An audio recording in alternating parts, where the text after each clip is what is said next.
తేయాల ప్రపంచంలోకి స్వాగతం. మీరు చేసే ఒక్క లైక్, ఒక్క సబ్స్క్రైబ్ నా ఛానల్ని బ్రతికిస్తుంది. ఇక్కడ మీ ఊపిరి నాపేసే కథలు మరెన్నో ఉన్నాయి. ఇంకా కథలోకి వెళ్ళిపోదాం రండి. రామయ్య అనే ఒక వ్యక్తి లారీ 10 సంవత్సరాల నుంచి నడుపుతాడు. తనకు లారీ అంటే ఎంతో ఇష్టం. రాత్రిపూట ఎన్నో ప్రయాణాలు చేసి ఉంటాడు. రామయ్యకు ఆ రోజు సాయంత్రం ఫోన్ వస్తుంది. ఆ ఫోన్లో ఒక వ్యాపారవేత్త ఇలాగని చెప్తాడు, రామయ్య, నువ్వు ఫిష్ మార్కెట్కి వచ్చి నీ ఖాళీ లారీలో నా చేపల లోడ్ ఎక్కించుకుని ఏలూరు నుంచి మొదలెట్టి హైదరాబాద్లో ఉన్న ఫిష్ మార్కెట్లో నా లోడ్ అప్పచెప్పాలి. అలా నువ్వు అప్పచెప్తే నీకు 20,000 ఇస్తాను. అది కూడా ఒక రాత్రిలోపే నువ్వు లోడ్ చేర్చాల్సి ఉంటుంది అని చెప్పగానే రామయ్య కూడా సరే అని అంటాడు. ఆ వ్యాపారవేత్త ఫోన్ పెట్టేసి ముందు ఇలాగనే అంటాడు, నీ కూడా చిట్టిని కూడా తీసుకెళ్ళు అని చెప్పగానే సరే అయ్యా, ఖచ్చితంగా తీసుకెళ్తాను చిట్టిని అని చెప్పి ఫోన్ పెడతాడు. ఫోన్ పెట్టగానే తెల్లవారు ఎప్పుడవుతుందా అని ఆలోచిస్తూనే పడుకుంటాడు. అలా రామయ్య పడుకున్నాడో లేదో తీరా తెల్లవారుతుంది. ఫిష్ మార్కెట్కి వెళ్ళి తన ఖాళీ లారీ అక్కడ పార్క్ చేస్తాడు. ఆ ఫిష్ మార్కెట్ లో ఉన్న జనాలు ఆ లారీని మొత్తం చేపలతో నింపేస్తారు. ఇంతలోపు చిట్టి, అన్నా ఏంటన్నా ఇది, ఖాళీ లారీ ఇంత ఫాస్ట్ గా ఫుల్ అయిపోయింది అంటే ఇప్పుడు మనం రాత్రి అంతా జర్నీ చేయాలా అని అడుగుతాడు. రే, ఏం తెలియనట్టు అడుగుతావేంట్రా, పెద్ద అమౌంట్, లైఫ్ సెటిల్ అయిపోతుంది, అందుకే ఒప్పుకున్నాను అని రామయ్య చెప్పగానే ఆ సరే అన్న, నేను కూడా క్యారేజ్ తెచ్చుకుని వస్తాను అని చెప్పి అక్కడి నుంచి చిట్టి వెళ్ళిపోతాడు. రామయ్య కూడా ఈ లోపు లారీ ఎలాగో ఫుల్ అవుతుంది, నేను ఇంటికెళ్ళి క్యారేజ్ తెచ్చుకుని వస్తాను అని అక్కడి నుంచి వెళ్తాడు. అలా వెళ్ళి తీరా తను తిరిగి వచ్చే సమయం 6 అవుతుంది. రామయ్య లారీ తిప్పి పెడతాడు. ఇంతలోపు క్లీనర్ చిట్టి కూడా వచ్చేస్తాడు. అన్న ఆగన్నా అని చెప్పి లారీ ఎక్కేస్తాడు. లారీ అలా వెళ్తూ ఉంటుంది. అలా వెళ్తున్నప్పుడు చిట్టి బోర్డు వైపు చూస్తాడు. ఆ బోర్డు మీద ఏలూరు అని రాసి ఉంటుంది.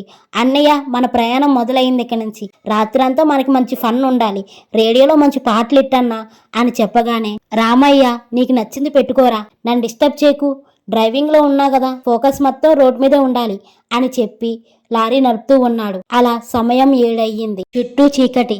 లారీ వెలుగులో పోతున్న వాళ్ళకి ఉరుములు మెరుస్తూ వర్షం చాలా జోరుగా పడుతుంది ఆ ప్రదేశంలో. చిట్టి ఏమో పాటలు వింటూ హుషారుగా నైట్ డ్రైవ్ ఎంజాయ్ చేస్తున్నాడు. కానీ రామయ్య హుషారుగా ఉండలేకపోతున్నాడు. నేను పొద్దున కల్లా లోడ్ ఇవ్వగలనా లేదని ఆలోచిస్తూ ఉన్నాడు. ఎందుకంటే తన లైఫ్ టైంలో పెద్ద అమౌంట్ రావడం ఇదే ఫస్ట్ టైం. రామయ్య చాలా స్పీడ్గా లారీ పోనిస్తూ ఎంజాయ్ చేస్తున్నాడు. పక్కనే ఉన్న చిట్టి ఇలాగనే అంటాడు, అన్న, కడుపులో ఎలకలు పరిగెడుతున్నాయన్నా, పక్కన ఎక్కడైనా లారీ ఆపన్నా, భోజనం చేసి ప్రయాణిద్దాం అని చెప్పగానే రే, ఇప్పుడే కదరా వచ్చాము, ఇంతలోపు భోజనం ఏంట్రా అని అంటాడు. అన్న ప్లీజ్ అన్న, కొంచెం పక్కన ఆపన్నా, ఆకలిస్తుందన్నా అంటే అబ్బాబాబా, తిండి దయ్యం పట్టుకున్నట్టుందిరా నీకు, పక్కన ఆపుతా, నాగు గోల్ చేకు అని చిట్టిని గదిమి లారీ ఒక పక్కన ఆపుతాడు. ఆ ప్రదేశం అంతా చాలా నిర్మష్యంగా ఉంటుంది. అప్పటికే సమయం 8 అవ్వడంతో చాలా నిశ్శబ్దంగా పొలాల మధ్యలోంచి కప్పల సౌండ్ వింతగా వినిపిస్తుంది. వీళ్ళిద్దరూ లారీ క్యాబిన్లోనే భోజనం క్యారేజ్ ఓపెన్ చేసుకుని తింటూ ఉంటారు. రామయ్య చిట్టిని ఇలాగానే అంటాడు, రే, ఆ వాటర్ బాటిల్ ఇలా అందుకోరా అని అనగానే చిట్టి ఇలా అంటాడు, అన్న ఇదిగో అన్న అని ఇవ్వగానే ఆ వాటర్ తాగి భోజనం అయింది కదా, ఒక 5 నిమిషాలు ఆగి నీ పర్సనల్ కార్యక్రమాలుంటే పూర్తిగా ముగించుకునిరా అని చెప్పి సిగరెట్ కాల్స్తూ ఉన్నాడు రామయ్య. ఇంతలోపు చిట్టి లారీ దిగి తన పనులు చూసుకుని మళ్ళీ లారీ ఎక్కాడు. చిట్టి ఇలాగనే అన్నాడు, అన్న పోనీ అన్న ఇంకా స్పీడ్గా అనగానే రామయ్య మళ్ళీ హారన్ కొడుతూ లారీ హైవే ఎక్కించాడు. లారీని చాలా స్పీడ్గా పోనిస్తూ ఉంటాడు. అలా స్పీడ్గా వెళ్తున్న మార్గం మొత్తం కనిపించకుండా పోతుంది. ఎందుకంటే అప్పటికే సమయం 11 అవుతుంది. ఎటు చూసినా చిమ్మటి చీకటి. ఆ రోజు వెన్నెల వెలుగు కూడా ఎందుకో లేదు మరి అని చిట్టి అన్నకు చెప్తాడు. అన్న ఇలాగనే అంటాడు, రే, ఈ రోజు అమావాస్యరా, వెన్నెల వెలుగు ఎక్కడి నుంచి వస్తుందరా నీకు అని చెప్పగానే చిట్టి ఇలాగనే అంటాడు, అన్న కొంచెం అలా పక్కకు చూసి ఇప్పుడు మనం ఏ ఊర్లో ఉన్నామో చెప్పన్నా అని అనగానే రామయ్య లారీ పోనిస్తూ చూస్తున్నా నాగు అని పక్కకు చూస్తాడు. అక్కడ ఒక బోర్డు ఉంటుంది. ఆ బోర్డు మీద ఇలా రాసి ఉంటుంది, రే, ఇక్కడ ఏదో కాలరాత్రిపల్లె అనే ఒక గ్రామం ఉందిరా అని చెప్పగానే అవునా అన్న అని ఇద్దరు మొహాలు చూసుకుంటూ మాట్లాడుతుండగా సడన్ గా బ్రేక్ వేస్తాడు రామయ్య. అక్కడే ఉన్న చిట్టి కూడా ఎదురు అద్దం దగ్గర పడతాడు. అన్న చూసుకో అన్న, ఏంటన్నా ఎంత బ్రేక్ వేసావు అని అనగానే ఇలానే అంటాడు భయపడుతూ, అరే, మనకు లారీ అడ్డుగా ఎవరో వచ్చారా, నేను బహుశా గుద్దేశాను అనుకుంటా అని చెప్పగానే ఏం మాట్లాడుతున్నావు అన్నా అని చిట్టి భయపడుతూ లారీ నెమ్మదిగా దిగుతాడు. చుట్టుపక్కల ఎవరూ ఉండరు. అన్న ఇక్కడ ఎవరూ లేరన్నా అని చిట్టి చెప్పగానే రామయ్య ధైర్యంతో లారీ దిగి అటు ఇటు చూస్తాడు చేలు వైపు. అప్పుడే రామయ్య ఈపు పైన ఒక చెయ్యి నీడ పడుతుంది. వెనక్కి తిరిగి చూస్తాడు భయంతో. ఒక అందమైన అమ్మాయి పసుపు చీరలో, ఏవండి కొంచెం నాకు హైదరాబాద్ వరకు లిఫ్ట్ ఇస్తారా అని అడుగుతుంది. రామయ్య కూడా ఆమెని చాలా విచిత్రంగా చూస్తాడు. ఆమె ఫేసులో చాలా అమాయకత్వంగా కనిపిస్తుంది ఆమె. రామయ్య తనను చూసి జాలిపడి, ఇస్తానమ్మా, తప్పకుండా, ఈ వేళలో నీకు అక్కడికి పనేంటి అని అడగగానే ఆ అమ్మాయి ఇలాగని చెప్తుంది. మీరు ఇవ్వాలనుకుంటే ఇవ్వండి, లేదా వదిలేయండి, నా వివరాలు మీకెందుకు అని సీరియస్గా చెప్పడంతో రామయ్య కూడా భయంతో, సరే అమ్మా, నీ వివరాలు మాకేమో వద్దు, ఎక్కు, లారీ ఎక్కు అని చెప్పి ఆ లారీ ఆ అమ్మాయికి ఎలా ఎక్కాలో నేర్పిస్తాడు. ఆ అమ్మాయి ఎక్కి లారీ క్యాబిన్లో కూర్చుంటుంది. ఇంతలోపు చిట్టి అటుపక్క నుంచి వెక్కుతాడు. అన్న ఎవరన్నా ఈ అమ్మాయి అని అడగగానే, నాకు తెలీదురా, హైదరాబాద్ వరకు లిఫ్ట్ కావాలని అడుగుతుంది అని చెప్పగానే చిట్టి వెంటనే దిగి రామయ్య చెవులో ఇలాగని చెప్తాడు. అన్న వద్దన్నా, ఎవరో ఏంటో మనకు తెలీదన్నా, ఇలా లిఫ్ట్ ఇచ్చి మనం ప్రమాదంలో పడొద్దన్నా, ప్లీజ్ అన్నా, వద్దు అన్నా, మన వల్ల కాదని చెప్పేద్దాం అని అంటూ ఉంటాడు చిట్టి. ఈలోపు రామయ్య ఇలాగనే అంటాడు, పాపం ఆడపిల్లరా, సరే నువ్వు కుదురుండు, నేను ఆమెని ఎక్కడ దించేయాలో అక్కడ దించేస్తాను అని చెప్పి తనకి ఏదో సంజాయించి చిట్టిని క్యాబిన్లోకి ఎక్కిస్తాడు. ఈ పక్క నుంచి రామయ్య కూడా క్యాబిన్లోకి ఎక్కి లారీ మళ్ళీ స్పీడ్గా పోనిస్తూ ఉంటాడు. రామయ్య లారీ నడుపుతూ ఉండగా చిట్టి ఇలానే అంటాడు, అక్క ఏం పేరు అక్క నీ పేరు అని ఆమెను అడగగానే ఆమె కొంచెం పైకి చూసి చిట్టి వైపు ఇలాగని చెప్తుంది, భాను నా పేరు అని చెప్పగానే, అంత కోపమేంటక్క అని అనగానే, నేను స్ట్రేంజర్స్తో మాట్లాడను అని చెప్తుంది. చిట్టి కూడా, నేను స్ట్రేంజర్స్కి లిఫ్ట్ ఇవ్వను, కానీ ఏదో మా అన్నయ్య ఇమ్మన్నాడని ఇచ్చాను అని కౌంటర్ వేస్తాడు. పక్కనే ఉన్న రామయ్య, రే ఆడపిల్లతో అలా మాట్లాడకూడదురా అని అంటాడు. చిట్టి రామయ్యతో ఇలా అని అంటాడు, అన్న నీ పక్కన ఒక బ్రౌన్ కలర్ బ్యాగ్ ఉంది కదా, అందులో ఒక బిస్కెట్ ప్యాకెట్ ఉంటుంది, అది ఇలా ఇవ్వు అని అనగానే లారీ ఒక చేత్తో నడుపుతూ ఇంకో చేత్తో బ్యాగ్లో చేయి పెడతాడు. అలా చేయి పెట్టగానే మ్యారీగోల్డ్ బిస్కెట్ తన చేతికి చిక్కుతుంది. తన వెంటనే చిట్టికి ఇస్తాడు. చిట్టి ఓపెన్ చేసి తిందామని నోట్లో పెడుతుండగా తన చేతిలో ఉన్న బిస్కెట్ కింద పడిపోతుంది. వంగి తీస్తుండగా ఆ అమ్మాయి పాదాలు చూస్తాడు.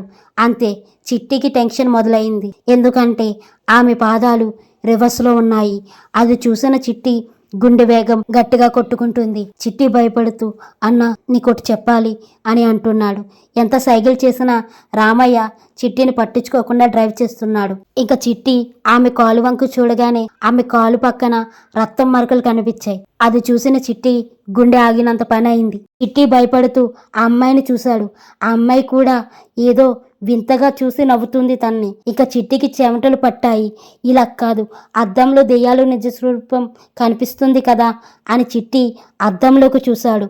తన ప్లేస్ నుంచి క్రాస్గా చూడగానే ఆ అమ్మాయి ప్లేసులో ఆ అద్దంలో ఏం కనిపిస్తుందంటే ఒక భయంకరమైన దెయ్యం 2 నాలుగులతో కూర్చుని చిట్టి మెడవైపు నాలిక ఆడిస్తూ కనిపించింది. అది చూసిన చిట్టి గొంతులో ఉమ్ము మింగలేకపోతున్నాడు. అంత భయంతో చిట్టి ఆమెను మళ్ళీ చూశాడు. ఆ దెయ్యం నవ్వుతూ చిట్టిని చాలా క్రూరంగా చూస్తుంది, చంపేయాలని. అది చూసిన చిట్టికి భయమేసి, అన్న అర్జెంట్ అన్నా, బాత్రూమ్ అర్జెంట్ అన్నా, లారీ పక్కన ఆపన్నా అని అనగానే లారీ పక్కనే ఆపుతాడు రామయ్య.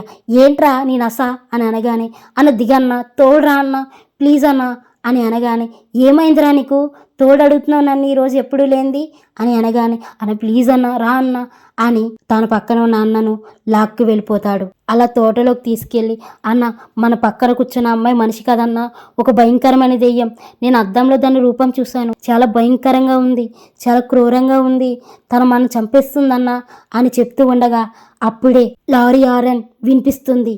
వెంటనే గుండె చేతిలోకి వచ్చేస్తుంది చిట్టికి. అంతటి నిశ్శబ్దమైన పొలాల మధ్యలో లారీ శబ్దం వినిపించేసరికి నోటి నిండా మాట రావట్లేదు. ఇంత రాత్రిపూట ఏం మాట్లాడుతున్నావురా, ఏమన్నా తాగవా ఏంటి, కళ్ళు సరిగ్గా కనిపించట్లేదా, అమ్మాయి చూడు ఎంత నెమ్మదిగా ఉందో, నీకేం కనిపించట్లేదా, ఒక్కసారి అలా చూడరా అని చెప్పగానే చిట్టి భయపడుతూ, నేను చెప్పింది నమ్మన్నా, ప్లీజ్ అన్నా అని ఏడుస్తూ భయపడుతూ మళ్ళీ అదే లారీ ఎక్కుతాడు చిట్టి. రామయ్య లారీ స్పీడ్గా పోనిస్తూ ఉంటాడు. ఎప్పుడూ లేనిది చిట్టి ఎందుకు ఇలా చేస్తున్నాడు, చిట్టితో నేను చాలా ప్రయాణాలు చేశాను అని రామయ్య ఆలోచిస్తూ ఉంటాడు. చిట్టి చెప్పిన దాంట్లో తప్పే ఉంది, ఒకసారి మనము చూద్దాం అని అద్దంలో చూస్తాడు. అంతే, రామయ్యకు మాటలు రావు. ఎందుకంటే అంత భయంకరంగా ఉంది ఆ దెయ్యం. రామయ్య అద్దంలో ఏం చూశాడంటే ఆ దెయ్యం వెనకాలన్న ఒక చేపల తొట్టిలో ఒక చేపను తింటూ కనిపించింది. అది చూసిన రామయ్యకు ఏం చేయాలో తెలియట్లేదు. చెప్పామంటే కంగారు పడుతూ భయపడుతూ అరిచాడంటే దొరికిపోతాడు. అందుకే రామయ్య తెలివిగా భయపడుతూనే లారీ స్పీడ్ పెంచాడు. చుట్టుపక్కల ఎక్కడన్నా ఆలయం ఉందో లేదో చూసుకున్నాడు. దూరం నుంచి ఒక ఆలయం గోపురం కనిపించింది. అంతే లారీ పక్కన ఆపి, ఇదిగో బాను ఇక్కడే ఉండు, మేము కొంచెం పక్కకి వెళ్ళి వస్తాం అని చెప్పి లారీ పక్కన ఆపాడు. లారీ దిగడంతో భానుకు అనుమానం వచ్చింది. భాను ఇలాగనే అంటుంది, అన్న ఎక్కడికన్నా, నన్ను ఒక్కదాన్ని వదిలేసి మా ఊరు దింపుతానన్నారు నన్ను అని అనడంతో, ఇక్కడే ఉండమ్మా, కొంచెం ఒకటికి కూడా వెళ్ళొద్దామేమో అని గొడవాడు. మరి పక్కనే ఉన్న చిట్టిని కూడా దింపాడు. ఇద్దరు అలా నడుస్తూ కొంచెం దూరం వెళ్ళగానే చిట్టితో రామయ్య ఇలాగనే అంటాడు, రే నీ లెఫ్ట్ సైడ్ ఒక గుడి ఉంది, ఆ గుళ్ళోకి పరిగెట్టే, నీ వెనకాల నేను వస్తాను అని చెప్పగానే చిట్టి పరుగు తీశాడు. అది చూసిన దెయ్యం వీళ్ళ వెనక భయంకరంగా గాల్లో ఎగురుతూ ఆ పసుపు చీర కాస్త కోపంతో రెడ్ కలర్ చీరగా మారి వాళ్ళని వెంపడిస్తూ వెళ్తుంది. ఆ దెయ్యం అలా గాలిలో వెంపడిస్తూ ఉంది. అది చూసిన రామయ్య భయంకరంగా అరుస్తూ పరిగెడుతూ ఉన్నాడు భయంతో. అలా వెళ్తూ వెళ్తూ గుడి లోపలికి చేరుకున్నారు. చిట్టి ఇలాగని అంటాడు, అన్న లోపలికి రా అన్న, ఈ శివాలయంలోకి రా అని అనగానే రామయ్య కూడా అందులోకి వెళ్ళిపోతాడు. చిట్టి రామయ్య అక్కడే ఉన్న విభూదిని మొత్తం పూసుకుంటారు. ఆ దెయ్యం గుడి లోపలికి రాలేకపోతుంది. ఆ దెయ్యం అక్కడి నుంచి గట్టిగా అరుస్తూ ఉంటుంది. ఆ గుడిలో ఉన్న పూజారి పూజ అంతా ముగించుకుని తాళాలు వేసుకుంటూ బయటకు వస్తూ ఉంటాడు. అలా ఇద్దరు అక్కడ విభూది రాసుకుని ఉండడం చూశాడు ఆ పంతులు గారు. ఏ బాబు, ఎవరు మీరు? గుడి మూసే సమయంలో ఏంటి మీరు ఇక్కడ అని అడగగానే జరిగిందంతా పంతులు గారికి చెప్తారు వీళ్ళిద్దరు. పంతులు గారి చేతిలో ఉన్న పళ్ళెం వదిలేస్తాడు. ఎందుకంటే భాను అనే అమ్మాయిని మీరు ఇక్కడి దాకా తీసుకొచ్చారా అని అంటాడు. ఆమె పేరు భాను అని మీకెలా తెలుసండి అని అంటాడు చిట్టి. ఆ పంతులు గారు ఇలాగని చెప్తాడు, తన పేరు భాను బాబు, తన పక్కూర్లో నివసిస్తూ ఉంది. తన పుట్టినప్పటి నుంచి ఒకటే కోరిక, తన బావని పెళ్ళాడి తనతో జీవితం పంచుకోవాలని భాను కోరిక. ఒకనాడు పెద్దలందరినీ ఒప్పించుకొని తన బావని పెళ్లి చేసుకొని తన కొత్త జీవితాన్ని మొదలెట్టింది.